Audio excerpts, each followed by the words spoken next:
Thwaites is a river of ice. It's the size of Great Britain. It's located in West Antarctica, and it's slowly flowing off the continent into the ocean. So to stand on Thwaites, you're surrounded by white. There's ice and snow as far as you can see. Where we are particularly, there's a lot of crevassing. It's quite a dynamic zone. So actually, there's topography. There's interesting features. Where sometimes most of Thwaites is just flat for as far as the horizon goes. But it's nice and sunny here. The wind is quite light, so it's a nice day to be here.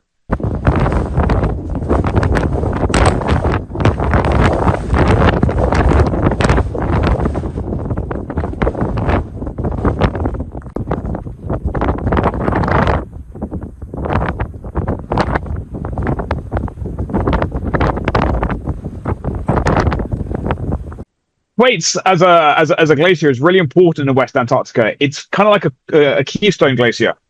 We kind of understand from our modeling that if we lose Thwaites, if Thwaites were to collapse entirely, it might destabilize the rest of the region.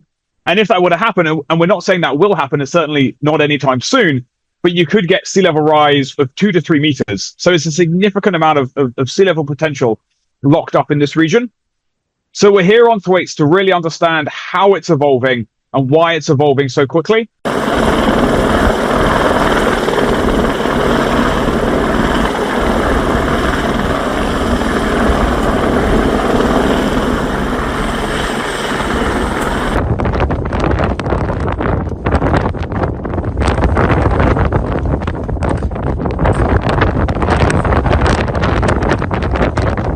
We're here to fundamentally understand how quickly the floating part of Thwaites Glacier is melting. So in front of the glacier, there's a floating portion, and that acts like a dam, holding back the ice that's on the land, so it slows down sea level rise. But we know it's melting from beneath, and we want to understand why it's melting and how quickly it's melting and what's driving that melting. So the instruments will deploy through the borehole. They'll measure the ocean temperature, the ocean salinity, how quickly it's moving. And from all of that information, we'll be able to kind of reconstruct a picture of what drives this rapid melting that we see, and try and understand why that's causing the glacier to disintegrate.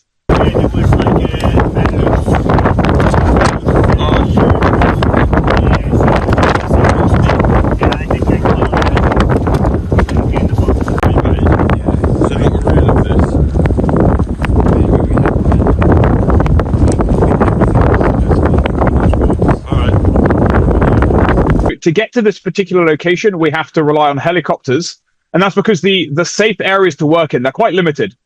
So where we're currently standing, it's a solid block of ice. It's safe to be here, but to move outside that area is not safe. So we have a limited area that only helicopters can land in. But then to get the helicopters from a ship, you have to get quite close to the glacier, and that's when sea ice can come into play. If the ice is too thick in the ocean, you can't get your ship close enough.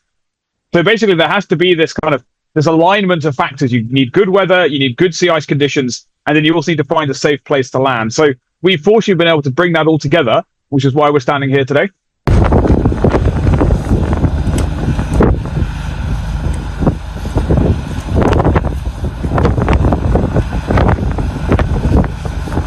Go, do your job.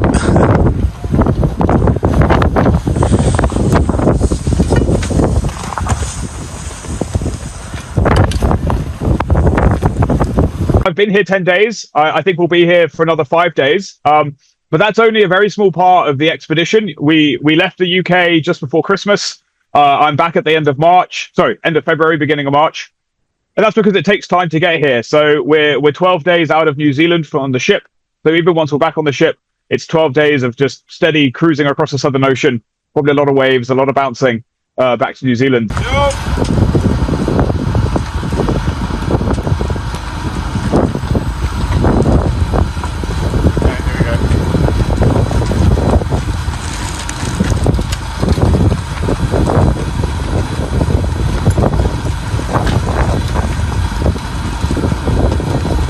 To be here, it's a privilege. You know, this is probably a place that very few, if any, humans have been to before. Coming down on the ship, we were seeing parts of the ocean which no one's ever been able to get to because they used to be covered in ice, and now that ice is gone. The ice shelves are disintegrating, so it's quite sobering at the same time to be seeing these changes happening in real time.